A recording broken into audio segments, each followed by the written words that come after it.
One of the things that I hate about masks is that I haven't found any where the nose wire goes all the way across the mask so it can conform to my cheeks. The current mask that I have here, it does have a nose wire, but it's only about a third of the length of the mask. So I thought and thought and thought, tried to find some, couldn't find any that had wires that were longer, or it told me that they were longer. So instead of buying a whole bunch of different masks to find out ones, I thought I'd come up with a hack to put a wire in there that is long enough to conform to my face. So what I did was I have this mask. The mask has a groove here, a flap over to where there's a front and a back side of this stitch right here, so that it has a canal inside the material.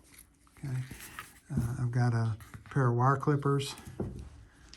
I have a knife that's very sharp for cutting, and I have this wire right here. You can tell that it's pretty stiff, but it is bendable. This is the, oops, get it down here the right way. This is the particular product. I had this spool already for other purposes, so I didn't have to go out and buy any, and there's probably smaller spools of this, but you can find whatever wire that you feel is strong enough for you to use, but is bendable. It's got to be able to bend, but then it keeps its shape once it's bent. Okay, and I've got plastic for the extra protection and a little more comfort. It hasn't been a problem for me. The wire has not irritated my nose, but I can imagine that it might.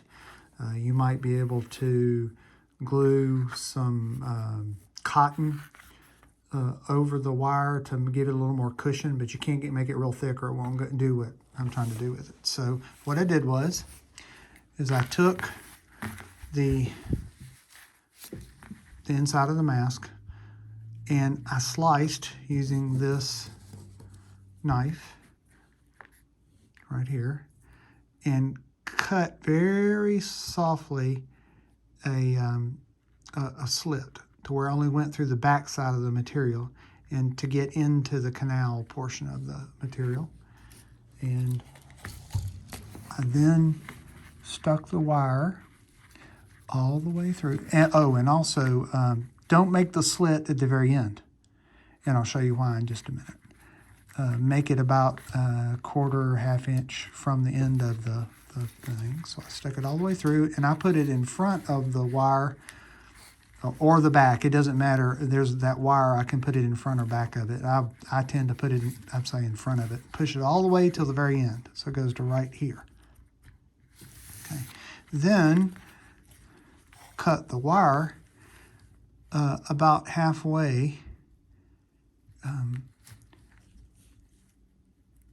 so that when you cut the wire, you can insert the wire inside the slit and it goes past the slit so that it stays inside the canal without coming out, protruding out, without slipping back out. So I'm going to go ahead and show you what I cut. A wire. So this is the wire I finally came up with. And then what I do is I pulled it over the edge there. This one's actually a little too short, but put it over the edge. So now the wire end is past the slit. Okay. And then I just take it and I bend it at the point, the midpoint, which I've got a little stitch there to show me that. And I bend it all the way like that. And then I place it on my face at the point where I'm going to wear it normally, and I bend this out into the shape of my cheek. Before I did this, the air was still escaping from inside my mask into my glasses and fogging up my glasses. But after I did this, I've had not one time where the air was escaping into my glasses.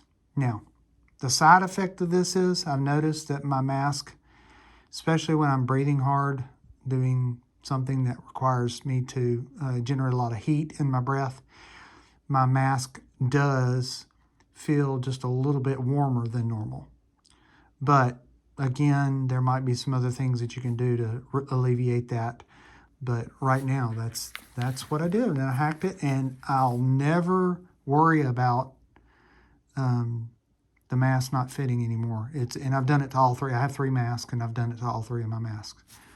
If you like it, like it. If you don't like it, or if you have some suggestions, modifications, let me know. Appreciate it. Thanks.